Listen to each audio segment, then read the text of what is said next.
Piece को आपण 100टा कढ़ को 100टा कढ़ को 30 टंका आज्ञा ताले से हिसाब रे आपण प्रत्येक दिन 2000 कढ़ आज्ञा तुलंती से अनुसार जहाँ बाहर आज्ञा तबे फूलटा जो फुटी जाए ताकू कौन करन ना सेटा वेस्ट रे जाए नहीं से फूल किसी दरकार नहीं फूल फुटी गला आ किछि आवश्यकता नहीं आवश्यक नहीं तेबे एमती केबे हेई जे आपण तोली पारी नाहंदी फूल फुटी जाई जी से आपण गोटे नष्ट होई जी हमें जो जगह रे वर्तमान समय आसी अछु आज्ञा ए चारि पाख जाक सब जगह होची धान कियारी आज्ञा ता मझी रे आपणकर फूल बगीचा आज्ञा तो फूल चाष करचंदी तो आपण चाहिथिले भी एठी धान चाष कर परथान आज्ञा तार धान चाष न करियार मुख्य कारण कोन 3-4 वर्ष हलाइन टोटली कट्टा हेइनी अच्छा ये जो गछ हम देखु ये सब 3-4 वर्षर गछ आज्ञा एतिकी हाइट एतिकी हाइट अच्छा सी जहा होउची बुदालिया हेई चल आज्ञा से आउ ऊपर को जाउ नहीं आज्ञा दर्शक बंधु आमे पूर्वरु जणे मौसा मंदार फूल चाष करूथिले से बाबद रे गोटे डिटेल्स रे वीडियो बनैथिलु एवं आज आमे आउ जणे चासी भाई को आम गहण रे पाइछु जे कि मंदार फूल चाष सहित विभिन्न प्रकार फूल चाष करूचंती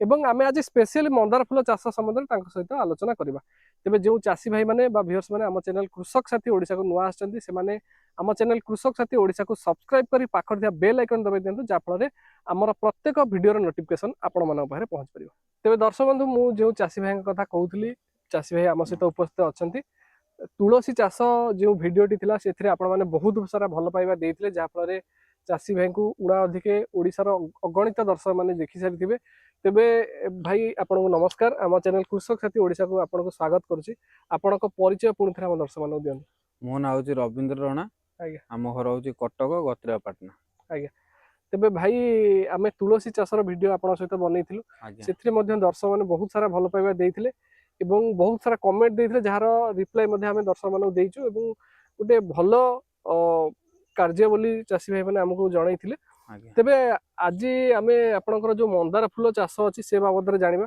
तेबे आपण मंदार फूल चाष केते जगह लगैछन आपन तो एडी निजे देखुचंती निहाती 10-15 गुंठ पाखापाखि हबो मंदार गछ नागिछि आज्ञा तेबे ये को प्रजातिर मंदार लगैछन एडा होची कालकाटा मंदार आज्ञा कालकाटा मंदार माने आमेर आमे कालकाटा रु गछ किणी की आनी की आमे एटी ओडिसा रे हमरो नगै किनी आज्ञा तेबे आमे पूर्वरु मध्य गोटे वीडियो बनैतिलु मंदार फूल चाष बाबद रे से सेथिरे मध्य बहुत सारा चासी माने भल पाइबा देइथिले आज्ञा तेबे एई जो मंदार फूल कालकाटा मंदार कहा होची हमर बाड़ी घरे जो मंदार अछि आज्ञा तो से मंदार आ ए मंदार भितरे फरक कोन रही फरक इए होची छोट गछ आज्ञा आउ मेन होची कढ़ होची अधिकार आउ आमर जो एठिका जो मंदार गछ अछि से गछ होची बड़ किंतु कढ़ को आसीबो कम अच्छा आउ कालकाटा मंदार गछ रो बेसी बड़ होबो नै छोट गछ निज हाथ रे भी चाहिले तोली परिबो अच्छा सेई जुगुरु एटा कालकाटा मंदार एटा आज्ञा ये भेराइटी कहे गले संपूर्ण अलग आज्ञा तेबे आ गोटे जिनस आमे जानिया पई चाहेबु आमे जेतबळे आम बारी घरे जो मंदार अछि से मंदार रो उत्पादन को जदि में आखि आगे रखिया सब सीजन रे सठिक समान भाव रे फूल मिली न थाए ना केवल जदि देखिबा वर्षा दिने को मंदार रे फूल आसे शीत दिने को मंदार रे फूल आसे तेबे ये जो कालकाटा मंदार रही एथरे कोन माने सब सीजन रे फूल भरि कि रहिते एटा सब सीजन रे फूल भरि कि रहिता आज्ञा जहा जेतबळे जने चासी भाई व्यवसाय भित्तिक चाष करिवो ताहले एई मंदार ता पई उपयुक्त तेबे आमे जदि देखिबा आपण ए जो गच्छ सब लगै छथि ये गच्छ जेतबळे लगैले से समय रे चारा आनिकरी डायरेक्ट लगैथिले आज्ञा आज्ञा चारा एटा हळ बुलेइकिनी हळ फळ बुला होला जेमति सब फसल जेमति नगा हुए ये सेमति हळ फळ बुला हेगला आज्ञा आउ मपा मपी हेगला एतिकी जगह रे एई गछटा एतिकी जगह रे नागिबो अच्छा सेई हिसाब रे आमे जदि देखिबा ए गच्छ केते लगै छथि गछ निहाती हमर तो आपण तो निजे देखि पारतबे छाड़ीकिनी निहाती 5-6 हाथ रे गोटे गछ नागिछि माने जदि देखेबा आमे 3 फुट रु 3.5 फुट भितरे गोटे गोटे गछ लागिछि এবং धाड़ी की धाड़ी जदि देखियो सेम 3.5 फुट रु 4 फुट भितरे आज्ञा गोटे गोटे गछ लागिछि तेबे जेतबळे गछ आपण किणी कि आनले कालकाटा रु आनिथिले से समय रे केमिति कोन जानिले कालकाटा रे एई जगह रे मिलुची आमे जो दुकान रे नै किनी मंदार कड़ दउचु सेठी भी बंगाली भी आसंती पठांती माल सब पठांती जो मंदार कड़ गेंडू सब माल पठांती अच्छा से कोलकाता रे पठांती आज्ञा आमे त जो तुळसटा आपण ये रे देखते तुळसी आमे दउचु आज्ञा सेई ये रु कालकाटा जो बंगाली संगे चिन्हा परिचय हैला चिन्हा परिचय हैला परे सीए कहले मंदार गछ जदि नबु मु कहबु ମୁଁ ଆମର ସିଆଡୁ ମୁଁ ମନ୍ଦାର କଢ ଗଛ ମଗେଇ ସାରିଲା ପରେ ତମେ ନେଇକି ସେ ମନ୍ଦାର କଢ ଲଗେଇବ। ଆଚ୍ଛା, ତ ସେଇଠୁ ଆପଣ ଜାଣିବା ପାଇଁ ପାଇଲେ ଗୋଟେ ଆଜ୍ଞା। ଗୋଟେ ଗଛ ଆପଣଙ୍କୁ ଭାଇ କେତେ ଟଙ୍କା ପଡିଥିଲା? ବେଶୀ ନାହିଁ 30-40 ଟଙ୍କା ଭିତରେ ଗୋଟେ ଗଛ ଆଚ୍ଛା, ପଡିଥିଲା ଆଉ। 30-40 ଟଙ୍କା ଭିତରେ ଗୋଟେ ଗଛ ଆଜ୍ଞା ଆପଣ ପହଞ୍ଚାଣି ଘର ଯେ 30-40 ଟଙ୍କା ଆଜ୍ଞା ପଡିଥିଲା। ତ ଯେତେବେଳେ ଆପଣ ପ୍ରଥମ ଲଗେଇଲେ, ଆମେ ଯେତେବେଳେ ଗୋଟେ ବଡ ଆମ୍ବ ଗଛ ଲଗାଉ ବା ଯେକୌଣସି ପଣସ ଗଛ ଲଗାଉ, ଯେକୌଣସି ଗଛ ଗୋଟେ ଲଗାଉ, ଆଜ୍ଞା। ତାର ଗୋଟେ ଗାତ ପ୍ରସ୍ତୁତ କରାଯାଏ, ତା ଭିତରେ ବିଭିନ୍ନ ପ୍ରକାର ଖତ ସାର ଦିଆ ହେଇକି ଲଗାଯାଏ। ତ ୟାକୁ ଲଗେଇଲା ବେଳେ ସ୍ପେଶାଲ କେମିତି କଣ ଗାତ କରୁଥିଲେ? ସେମିତି ମାନେ ହାତ 1.5 ହାତ ଲେଖା ଗାତ ଖୋଳା ହେଇଗଲା, ତା ଆଜ୍ଞା, ଦେହରେ ଖତ ପଡିକିନି ଛଡା ହେଇଯିବ 2 ଦିନ ଖଣ୍ଡେ। ଆଚ୍ଛା, ତାପରେ ସଢା ଗୋବର ଖତ। ଆଜ୍ଞା ଆଚ୍ଛା, ସଡା ଗୋବର ଖତ ତାକୁ ପକେଇକିନି 2 ଦିନ ପାଇଁ ଛାଡି ଦଉ। ସେ ଖରା ଖାଇସାରିଲା ପରେ, ଆଚ୍ଛା, ଖରା ଖାଇସାରିଲା ପରେ ସେ ଗଛକୁ ନଗା ହବ। ଆଚ୍ଛା। ତ ଅନେକ ଚାଷୀ ଭାଇ ଯେତେବେଳେ ଗଛ ଲଗାନ୍ତି ସେତେବେଳେ ଲିମ୍ବ ପିଡିଆ ଦିଅନ୍ତି, ଆପଣ ଆଜ୍ଞା ଦେଇଥିଲେ? ଆମର ସେମିତି ନିମ୍ବ ପଡିଆ କିଛି ଦିଆହେଇନି, କିଛି ଦିଆ ହେଇନି, ନା ଓନ୍ଲି ଗୋବର ଖତ। ଗୋବର ଖତ ଦେଇକି ଲଗେଇଥିଲେ। ଆଜ୍ଞା ତ ଇଏ ଗଛ ଯେତେବେଳେ ଲାଗିଲା ସେ ସମୟରେ ଗୋବର ଖତ ତ ଦେଲେ, ତା ସହିତ ଆଉ ଅନ୍ୟାନ୍ୟ ରାସାୟନିକ ସାର ନାଇଁ ସାର ଫାର କିଛି କିଛି ଦିଆହେଲା ଦିଆହେଇନି। ନା। ତ ତାପରେ କେତେ ଦିନ ପର୍ଯ୍ୟନ୍ତ ଆପଣ ଗଛରେ ଫୁଲ ଆସିବା ଆରମ୍ଭ ହେଇଥିଲା? ଫୁଲ ନିହାତି ମାନେ ଯେମିତି କହିଛି 3-4 ମାସ ଗଲା ପରେ ଆଜ୍ଞା, ତାପତିକି କଢଟା ଆଇଲା। ମାନେ ସିଏ ସେ ସମୟରେ ଗଛ କେତେ ହାଇଟ୍ ହେଇଥିଲା? ସିଏ ଜମା ହାତ ନେଖା ଗଛ ହେଇଥିଲା। ଆଚ୍ଛା, ଆଉ କଢ ବହୁତ କମ ବାହାରୁଥିଲା, କାହିଁକିନା ଛୋଟ ଗଛ ନା, ସିଏ ଆଚ୍ଛା, ଆଉ କଢ କମ ବାହାରିଲା। ଆଚ୍ଛା, ନିହାତି ବର୍ଷେ ଗଲା ପରେ ଆଚ୍ଛା, ତାତିକି ମନ୍ଦାର କଢଟା ବାହାରିବା ଷ୍ଟାର୍ଟ ହେଇଗଲା। ଆଚ୍ଛା। ତେବେ ଆଉ ଗୋଟେ କଥା ଆମେ ଜାଣିବା ପାଇଁ ଚାହିଁବୁ ଭାଇ, ଏଇ ଯୋଉ ଗଛ ଯେତେବେଳେ ଆପଣ କହୁଛନ୍ତି ପ୍ରଥମ ଷ୍ଟେଜରେ ଗଛ ବାହାରିଲାନି, କାହିଁକିନା ସେ ଆଜ୍ଞା ସମୟରେ ଗଛ ବୁଦାଳିଆ ହେଇନଥାଏ। ଆଜ୍ଞା ତ ବୁଦାଳିଆ କରିବା ପାଇଁ ଆପଣ କଣ କରନ୍ତି? ସେଇ ଖତ ଦିଆ ହୁଏ।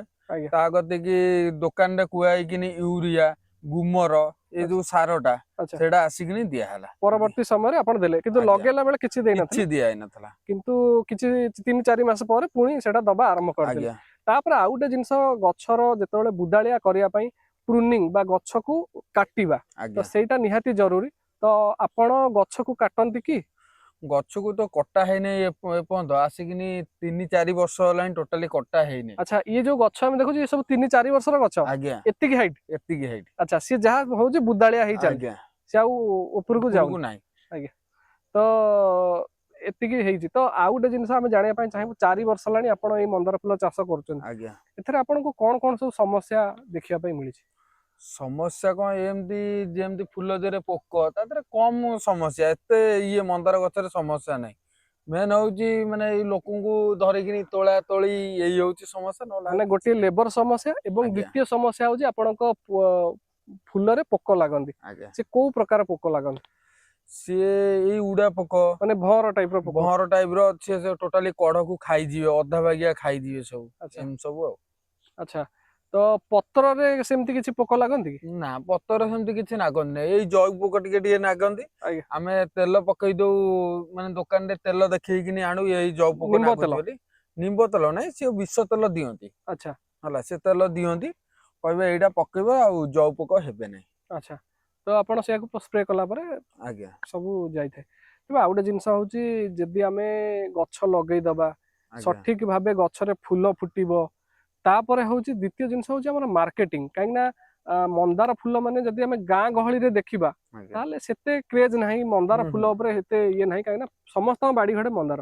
ତେବେ ଆପଣ ଆକୁ ବିକ୍ରି ବଟା କୋଉଠି କରୁଛନ୍ତି, ଏବଂ ଆର ପ୍ରପର ମାର୍କେଟ କୋଉଠି? ଏ ମାର୍କେଟ ହଉଛି ବାଦାମବାଡି। ଆମେ ଯାହା ବାହାରିଲା ସବୁ ବାଦାମବାଡିରେ ନେଇକିନି ଆମେ ମାନେ ଗୋଟିଏ ଫୁଲ ଗୋଦାମ। ଗୋଦାମରେ ଆମେ ଦେଇଦଉ। ଆଚ୍ଛା, ତ ଯଦି ଆମେ ଦେଖିବା ଗୋଟିଏ ଗୋଟିଏ କଢ, ଆପଣ ଗୋଟେ ଦିନରେ ଏଇ 15 ଗୁଣ୍ଠରୁ କେତେ କଢ ତୋଳନ୍ତି? କଢ ନିହାତି 2000-2500 ପାଖାପାଖି ଆମର କଢଟା ବାହାରେ। ପ୍ରତ୍ୟେକ ଦିନ 2000 ରୁ 2500 କଢ ବାହାର ଆଜ୍ଞା କରନ୍ତି? ଆଜ୍ଞା, ଆଉ କଢ ପିଛା ହିସାବ କରୁନାହାନ୍ତି 30 ଟଙ୍କା ଲେଖା ଶହ। ମାନେ ଓଜନ କରିକି? ନାଇଁ ପିସ୍ ହିସାବ। ଆଚ୍ଛା, ଗୋଟିଏ ଗୋଟିଏ ପିସ୍ କୁ ଆପଣ 100ଟା କଢକୁ 100ଟା କଢକୁ 30 ଟଙ୍କା। 30 ଟଙ୍କା। ଆଜ୍ଞା ତାହେଲେ ସେଇ ହିସାବରେ ଆପଣଙ୍କର ପ୍ରତ୍ୟେକ ଦିନ 2000 କଢ ଆଜ୍ଞା ତୋଳନ୍ତି, ସେଇ ଅନୁସାରେ ଯାହା ବାହାରେ। ଆଜ୍ଞା ତେବେ ଫୁଲଟା ଯେତେବେଳେ ଫୁଟିଯାଏ, ତାକୁ କଣ କରନ୍ତି, ନା ସେଇଟା ୱେଷ୍ଟରେ ଯାଏ? ନାଇଁ ସେ ଫୁଲ ଆଉ କିଛି ଦରକାର ନାହିଁ, ଫୁଲ ଫୁଟିଗଲେ ଆଉ କିଛି ଆବଶ୍ୟକତା ନାହିଁ। ଆବଶ୍ୟକ ନାହିଁ। ତେବେ ଏମିତି କେବେ ହେଇଛି ଆପଣ ତୋଳି ପାରି ନାହାନ୍ତି, ଫୁଲ ଫୁଟି ଯାଇଛି, ସେ ଆପଣଙ୍କର ଗୋଟେ ନଷ୍ଟ ହେଇଛି? ସେମିତି ତ ହେଇଛି, ବହୁତ ଥର ହେଇଛି। ଯେତେବେଳେ ଆମେ ତୋଳି ପାରୁନୁ, ଅସୁବିଧା ହେଇଗଲା, ଆଜ୍ଞା, ସେଠୁ ତା ପରଦିନ ଫୁଟିକି ନଷ୍ଟ ହୁଏ। ଆଜ୍ଞା। ତେବେ ଆଉ ଗୋଟେ ଜିନିଷ ଆମେ ଏଠି ଦେଖୁଛୁ, ଆମେ ଯୋଉ ଜାଗାରେ ବର୍ତ୍ତମାନ ସମୟରେ ଆସି ଅଛୁ, ଆଜ୍ଞା ଏ ଚାରି ପାଖ ଯାକ ସବୁ ଜାଗା ହଉଛି ଧାନ କିଆରି, ଆଜ୍ଞା ତା ମଝିରେ ଆପଣଙ୍କର ଫୁଲ ବଗିଚା। ଆଜ୍ଞା ତ ଫୁଲ ଚାଷ କରୁଛନ୍ତି ତ ଆପଣ ଚାହିଁଥିଲେ ବି ଏଠି ଧାନ ଚାଷ କରିପାରିଥାନ୍ତେ ଆଜ୍ଞା ତାର ଧାନ ଚାଷ ନ କରିବାର ମୁଖ୍ୟ କାରଣ କଣ? ଆମର ଏଇଗୋଟା ଧାନ ଚାଷ ହଉଥିଲା ଆଜ୍ଞା ଧାନ ପରେ ପରେ କୋବି ଚାଷ ହେଲା ଆଜ୍ଞା କୋବି ପରେ ପରେ ଯେତେବେଳେ ଆମ ବାବା ଜେଜ ସବୁ ଥିଲେ ସେତେବେଳେ ସବୁ ଏ ଚାଷ ହଉଥିଲା ଆଜ୍ଞା ଆଉ ସେମାନେ ଯେତେବେଳେ ବୁଢା ହେଲେଣି ସେମାନେ ଆଉ ଖଟି ପାରୁନାହାନ୍ତି ଆମେ ଦେଖିଲୁ ଆଜିକାଲି ଯେମିତି ଖଟିଆ କଥା ମାନେ ଅଳ୍ପ ଇଏରେ ଇନଭେସନ ହେଲା ଆଜ୍ଞା ସେମିତି ଆମେ କରିବା ପାଇଁ ମାନେ ଅଳ୍ପ ସେଇଥିରେ ଖଟିକିରି କେମିତି ଭଲ ଦି ପଇସା ରୋଜଗାର ଆଜ୍ଞା କରିହବ।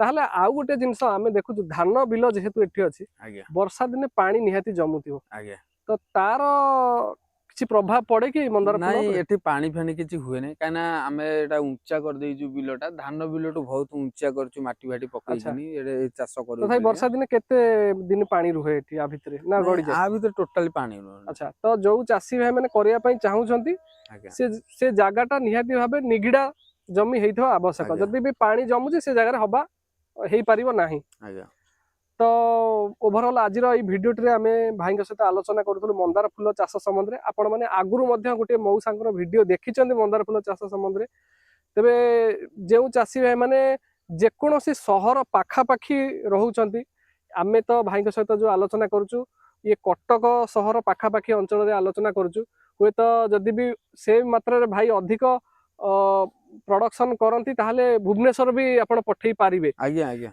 ତ ଆପଣ ଯେକୌଣସି ସହର ପାଖାପାଖି ଅଟନ୍ତି ଆପଣ ନିଶ୍ଚିତ ଭାବେ ଫୁଲ ଚାଷ କରନ୍ତୁ କାହିଁକିନା ସହରରେ ଫୁଲ ଚାଷ ଫୁଲର ସର୍ଟେଜ ବହୁତ ଦେଖାଯାଏ ତେଣୁକରି ସବୁ ଲୋକମାନେ ନୀତିଦିନିଆ ପୂଜା କରିବା ପାଇଁ ଫୁଲ ନିଅନ୍ତି ତେବେ ପୁରୀ ଜିଲ୍ଲାରୁ ଯୋଉମାନେ ଦେଖୁଛନ୍ତି କିମ୍ବା ଭୁବନେଶ୍ୱର ଖୋର୍ଦ୍ଧା ପାଖାପାଖି ଯୋଉ ଜିଲ୍ଲାର ଚାଷୀ ଭାଇ ମାନେ ଆମକୁ ଦେଖୁଛନ୍ତି ବା ଭିଉର୍ସ ମାନେ ଦେଖୁଛନ୍ତି ନିଶ୍ଚିତ ଭାବେ ଆପଣ ବିଭିନ୍ନ ପ୍ରକାର ଫୁଲ ଚାଷ କରନ୍ତୁ ଯେମିତି ଭାଇ ମନ୍ଦାର ଫୁଲ କରିଛନ୍ତି ଗେଣ୍ଡୁ ଫୁଲ କରିଛନ୍ତି ତୁଳସୀ କରିଛନ୍ତି କନିଆରୀ କରିଛନ୍ତି ଏବଂ ବିଭିନ୍ନ ପ୍ରକାର ଫୁଲ ଚାଷ କରିଛନ୍ତି ଫୁଲ ଚାଷରେ ବହୁତ ଫାଇଦା ଅଛି ଆପଣ ମାନେ ଯଦି ୱେଷ୍ଟ ଲ୍ୟାଣ୍ଡ କିଛି ଅଛି ବିନା ମାନେ ପାଣି ଯଦି ଆପଣ ଯୋଉ ଜାଗାରେ ନ ଦେଇ ପାରିବେ ତ ସେ ଜାଗାରେ ଆପଣ ନିଶ୍ଚିତ ଭାବେ ମନ୍ଦାର ଫୁଲ ଚାଷ କରନ୍ତୁ ଭଲ ଦି ପଇସା ରୋଜଗାର କରିପାରିବେ ତେବେ ଭାଇ ଆପଣଙ୍କୁ ବହୁତ ବହୁତ ଧନ୍ୟବାଦ ଆମକୁ ସମୟ ଦେଲେ ଆମେ ଆପଣଙ୍କ ସହିତ ଆମ ଚାଷୀ ଭାଇ ମାନଙ୍କ ପାଇଁ ଭିଡିଓ ପ୍ରସ୍ତୁତ କରିପାରିଲୁ ତେବେ ଦର୍ଶକ ବନ୍ଧୁ ଆଜିର ଏହି ଭିଡିଓଟି ଆପଣଙ୍କୁ କିପରି ଲାଗିଲା କମେଣ୍ଟ ବକ୍ସରେ ନିଶ୍ଚୟ ଜଣାଇବେ ଏବଂ ତେବେ ଦର୍ଶକ ବନ୍ଧୁ ଆଜି ତ ସମୟ ହେଇଯାଇଛି ପୁଣି ଦେଖା ହବା ଆଉ ଗୋଟେ ସୁନ୍ଦର ଭିଡିଓରେ ସେ ପର୍ଯ୍ୟନ୍ତ ଆମକୁ ବିଦାୟ ଦିଅନ୍ତୁ ରହୁଛି ନମସ୍କାର ଜୟ ଜଗନ୍ନାଥ।